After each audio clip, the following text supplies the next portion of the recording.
Pemirsa, untuk membahas masalah ini saat ini sudah terhubung dengan Rizal Taufikur Rahman, Kepala Pusat Makroekonomi dan Keuangan Indef. Selamat malam Pak Rizal. Malam. Baik, Pak Rizal, apa sebetulnya dampak psikologis dari imbas mundurnya Ketua OJK dan pagi tadi kita sudah dengar pengunduran diri dari Direktur BI? Ya, yang pasti kan ini bukan pengunduran diri dalam konteks dipandang sebagai langkah teknis gitu ya, tapi yang pasti akan punya dampak ya terhadap proses dan juga terhadap market ya. Jadi kalau kita lihat ya pengunduran ini tentu menjadi kalau tidak secepatnya ya ditangani, maka tentu ini akan menjadi bumerang terhadap market ya, terutama misalnya kalau dalam konteks terutama kenaikan volatilitas ya, dan juga peningkatan risk premium nih kalau kemudian dalam jangka pendek tidak sesegera mungkin gitu, dan juga tentu pada saham perbankan dan juga jasa keuangan yang sangat tergantung ya pada kredibilitas pengawasan. Nah, selama proses transisi kepemimpinan ini harus cepat gitu ya dilakukan, karena kalau tidak maka market akan cenderung lebih sensitif terhadap sinyal tata kelola dibandingkan dengan klasifikasi normatif gitu. Gitu. Oke, artinya sejauh ini bagaimana ini akan berpengaruh pada stabilitas sektor jasa keuangan secara nasional, Pak Rizal? Ya, dalam jangka panjang terutama begitu ya, sangat bergantung pada respon institusi memang nanti setelahnya. Jadi kalau bicara apakah pengunduran ini ya sebagai eviden dari masalah struktural katakanlah ya, tentu ini sebuah keputusan personal ya dan administrasi, dan kita mesti memberikan ruang positif ya terhadap situasi ini. Tentu ini kan dampak dari peringatan, sebenarnya kan sudah diperingatkan oleh CMSI ya, dan dalam konteks kelembagaan mundurnya figur-figur kunci di regulator ini ya, dalam waktu berdekatan akan menjadi sangat sensitif terhadap market ya, dan ini tentu akan menyentuh kepada tata kelola, independensi, kemudian juga kesinambungan pengawasan yang tadi saya sampaikan sebelumnya. Jadi risikonya tentu akan terjadi persepsi stabilitas institusi yang ini tentu akan menekan market dan akan mendorong dinamika kebijakan yang semakin kompleks kalau tidak secepatnya diantisipasi, termasuk juga tadi jangka dalam konteks jangka panjang ini akan sangat mempengaruhi terhadap respon institusi setelahnya. Ya, Pak Rizal, karena pengumuman ini kan disampaikan di tengah upaya pemulihan kepercayaan pasar dan penguatan tata kelola sektor jasa keuangan, terutama menyusul gejolak di pasar modal dalam beberapa hari terakhir. Tanggapan Anda seperti apa?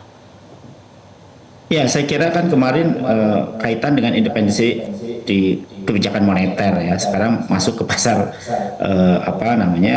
keuangan gitu ya, yang notabene ini juga menjadi perbaikan saya kira ya, dan juga harus memperbaiki dari kepercayaan market gitu ya, karena memang ini bukan sekedar dari respon normatif gitu ya, dan saya kira ini bentuk tanggung jawab ya mereka terhadap situasi seperti ini, dan itu harus direspon sesegera mungkin gitu.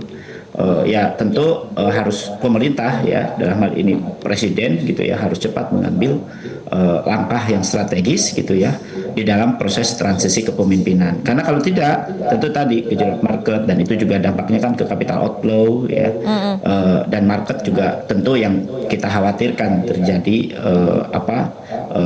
pemindahan ya capital ya secara masif gitu ya, dan itu yang justru harus segera. Jadi katakanlah kalau kita bicara ya di tengah OJK dan juga bursa efek ya, dan ini kan tentu harus segera ya, dan dilakukan dengan cepat, transparan, dan berbasis meritokrasi, dengan figur dengan punya rekam jejak yang sangat baik ya di dalam pengawasan dan juga pasar keuangan. Dan tentu pergantian ini sebuah momen gitu ya untuk memperbaiki di pasar modal. Gitu. Oke. Baik, mengenai respon sendiri Pak, sebelum Ketua Dewan Komisioner OJK menyatakan mundur kan pagi tadi juga Direktur Utama Bursa Efek Indonesia Iman Rahman juga kemudian mengundurkan diri dan kemudian direspon oleh Menteri Keuangan Purbaya Yudi Sadewa yang menanggapi positif kemunduran ataupun mundurnya Iman Rahman ini. Karena menurut Purbaya juga Iman Rahman ataupun Direktur Utama BI ini punya kesalahan fatal yakni tidak menindaklanjuti laporan Morgan Stanley Capital International MSCI yang membuat IHSG anjlok karena ada ketentuan mengenai free float dan potensi menurunkan peringkat BEI dari emerging market. Apakah kemudian pandangan dari Menq ini menurut Anda sudah tepat? Iya, saya kira ada benarnya gitu ya, dan memang harus segera diambil langkah untuk memperbaiki kinerja dari market gitu. Karena market kan, apalagi misalnya di IHSG yang semakin menurun ya kemarin gitu ya, terjadi trading halt 2 kali malah gitu ya, dan ini tentu harus segera dimanage dengan baik gitu. Saya kira independensi dan batas antar institusi ya di dalam melihat situasi ini betul-betul diperlukan sebuah fungsi pengawasan di pasar keuangan agar apa tetap ada risk based profesional dan bebas intervensi kebijakan jangka pendek terutama ya terkait dengan kejelasan batas antara regulator, operator market dan juga kebijakan fiskal atau juga investasi negara yang menjadi kunci menurunkan risk premium. Nah, situasi ini kan tentu harus dijaga ya, harus diamankan ya bursa dan saham ini. Tentu ya harus segera gitu ya, harus ada yang menangani gitu ya. Karena kalau tidak kan market tadi yang dikhawatirkan capital outflow. Nah, maka tentu jaga stabilitas teknis di pasar modal dalam jangka pendek ini harus dipastikan ya likuiditasnya, sistem perdagangan, mekanisme pengendalian volatilitasnya ya seperti tadi trading halt atau juga auto rejection ya berjalan secara optimal agar gejolaknya tidak bersifat self fulfilling ya atau punya dampak beberapa kali gitu ya, dan market akan menjadi lebih kompleks dan kemudian masuk ke risk premium. Oke, berbicara mengenai figur yang menurut Anda kemudian tepat di tengah kondisi saat ini seperti apa, Pak Rizal? Ya, yang jelas dia harus orang yang memang betul-betul paham gitu ya di sektor keuangan maupun di moneter gitu. Dan saya kira dia profesional secara teknis juga menguasai gitu ya. Dan dia juga sangat dekat dengan pasar dan tentu ini harus betul-betul bisa mengembalikan ya kepercayaan market gitu. Karena momentum ini tentu momentum untuk reformasi tata kelola ya. Tidak hanya dalam konteks personal gitu ya, tapi memang titik masuk untuk memperkuat tadi transparansi, akuntabilitas, check and balance di pasar keuangan gitu. Nah, apabila ada orang atau sosok, ada figur yang bisa mengelola dengan baik, ya maka krisis persepsi ini justru bisa meningkatkan kredibilitas pasar modal Indonesia di jangka menengah. Makanya figurnya adalah figur yang setidaknya orang yang sudah dikenal oleh market, secara teknis juga menguasai di pasar gitu ya, dan tentu akan mempengaruhi terhadap kredibilitas market. Oke. Ketika kemudian pengumuman ini dilakukan di akhir pekan ini, kemudian nanti di hari Senin, menurut Anda apa kemudian dampaknya terhadap indeks harga saham gabungan? Ya, kalau kemudian pemerintah tidak secara cepat gitu ya dan memperjelas proses transisi kepemimpinan, tentu market akan mengalami kekosongan dan ketidakjelasan arah kepemimpinan yang mengawasi dan memperbesar ketidakpastian yang pada akhirnya akan memicu volatilitas. Itu yang harus segera. Saya kira jangan lama-lama gitu ya. Ya meskipun katakan hari Sabtu, hari Minggu itu tetap harus segera dibangun dan itu harus segera diangkat ya. Kalaupun belum definitif ya PLT-nya dulu gitu. Karena market kan butuh institusi ya tata kelola ya di dalam pengendalian terutama di risiko ya terutama risk premium di market gitu. Saya kira perlu juga nanti ya diperkuat komunikasi market itu, dan ini tentu akan memberikan sinyal positif ya terhadap pasar, terutama dalam mekanisme pengawasan, penegakan aturan, ya, perlindungan investor jalan dengan normal yang dipastikan, dan tentu komunikasi konsisten dan basis data lebih penting ya di dalam menenangkan market dibandingkan pernyataan normatif. Oleh karena itu maka menjadi penting untuk segera mengangkat gitu ya figur yang tadi yang memang betul-betul sangat kenal dengan pasar ya, untuk menjaga kepemimpinan dan juga menjaga tata kelola ini. Oke, segera memilih figur yang kenal dengan pasar itu langkah yang harus diambil pemerintah dengan segera seperti itu ya Pak Rizal. Pak Rizal, kita akan lanjutkan kembali perbincangan, tapi kita akan ikuti jeda berikut terlebih dahulu. Pemirsa, usai pengunduran diri Direktur Utama PT Bursa Efek Indonesia Iman Rahman, Ketua Dewan Komisioner OJK Mahendra Siregar juga mengumumkan pengunduran dirinya. Hal ini disebut sebagai bentuk tanggung jawab moral untuk mendukung terciptanya langkah pemulihan yang diperlukan. Dalam rilis di situs resmi Otoritas Jasa Keuangan pada 30 Januari 2026 disampaikan bahwa Ketua Dewan Komisioner OJK bersama Kepala Eksekutif Pengawas Pasar Modal, Keuangan Derivatif dan Bursa Karbon, serta Deputi Komisioner Pengawas Emiten dan Transaksi Efek mengundurkan diri. Hal ini disebut sebagai bentuk tanggung jawab moral untuk mendukung terciptanya langkah pemulihan yang diperlukan. OJK menegaskan bahwa proses pengunduran diri ini tidak mempengaruhi pelaksanaan tugas, fungsi, dan kewenangan OJK dalam mengatur, mengawasi, serta menjaga stabilitas sektor jasa keuangan secara nasional. Sebelumnya, Direktur Utama PT Bursa Efek Indonesia BEI Iman Rahman mengundurkan diri pagi ini. Dalam pernyataannya, Iman menyebut langkah ini sebagai bentuk tanggung jawab terhadap apa yang terjadi pada bursa saham 2 hari kemarin. Iman berharap keputusannya yang terbaik untuk pasar modal Indonesia.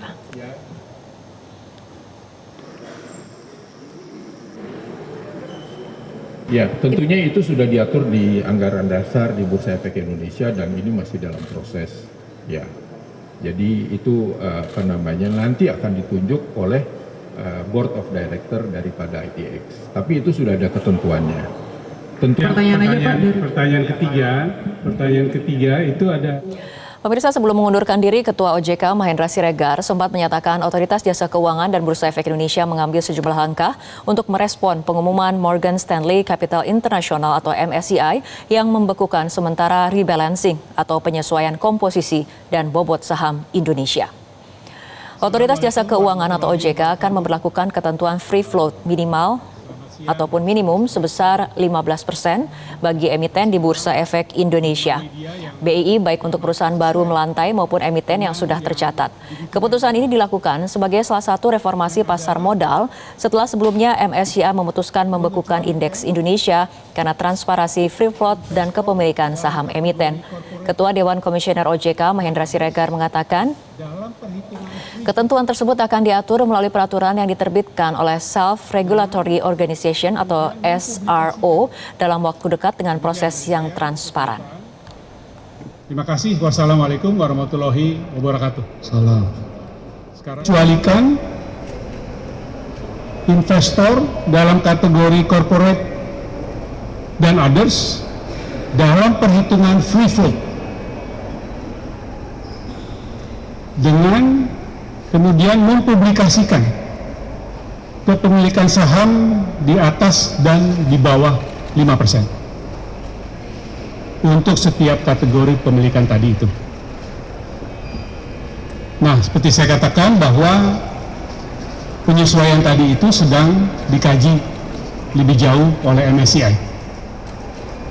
Tapi yang kami ingin sampaikan pada kesempatan ini adalah apapun respon dari MSCI terhadap hal tadi, kami akan memastikan bahwa kemudian penyesuaian lebih lanjut jika diperlukan akan dilaksanakan sampai final sehingga diterima sesuai dengan yang dimaksudkan oleh MSCI. Juga memenuhi informasi dan penyesuaian tambahan yang diminta oleh MSCI terkait dengan kemungkinan informasi tentang kepemilikan saham yang lebih kecil dari 5%, yang juga disertai dengan kategori investor serta struktur kepemilikannya, kami komit akan melakukannya sesuai dengan best practice internasional. Jadi ini permintaan tambahan.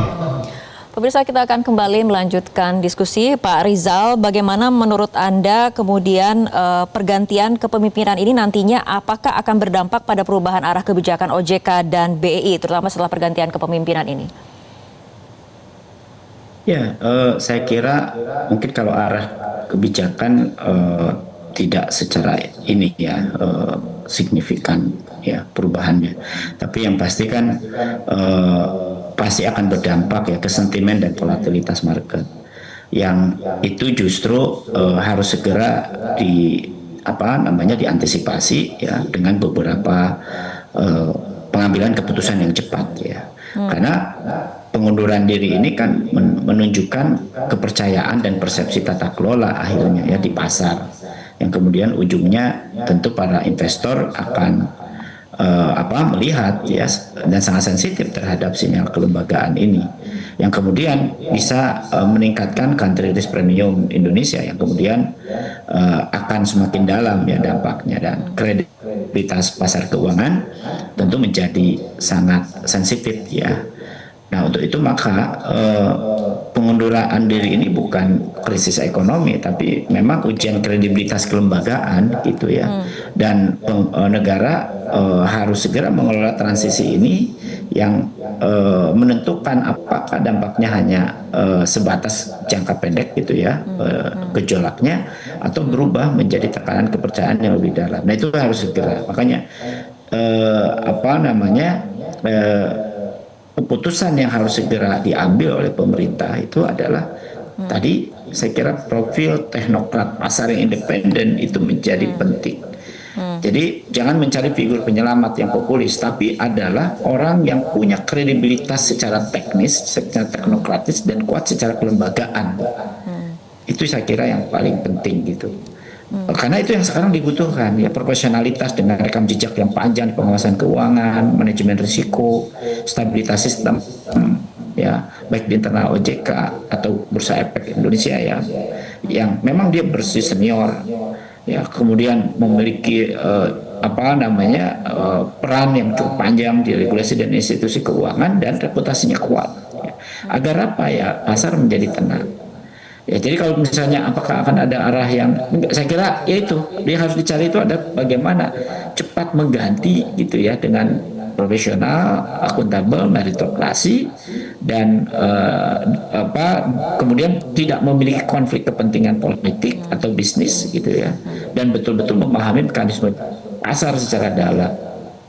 Nah, kalau kredibilitas itu dapat ya, maka di mata investor institusional maupun asing itu pasar akan kembali gitu ya, akan pulih, dan mudah-mudahan akan lebih stabil dan bisa menekan volatilitas keuangan gitu, dan tentu itu akan menjadi sangat memberikan pengaruh ya market ini di dalam memberikan kejelasan tadi ya, arah agar bukan sekedar menjaga status quo, tapi bagaimana penegakan aturan konsistensi kebijakan dan komunikasi yang jujur dan terukur jauh lebih penting daripada janji stabilitas harga saham gitu. Oke, baik, kita tunggu bagaimana kemudian langkah cepatnya akan dilakukan oleh pemerintah merespon kondisi saat ini. Terima kasih Pak Rizal Taufikur Rahman telah berbincang bersama kami dalam Breaking News Metro TV untuk malam hari ini.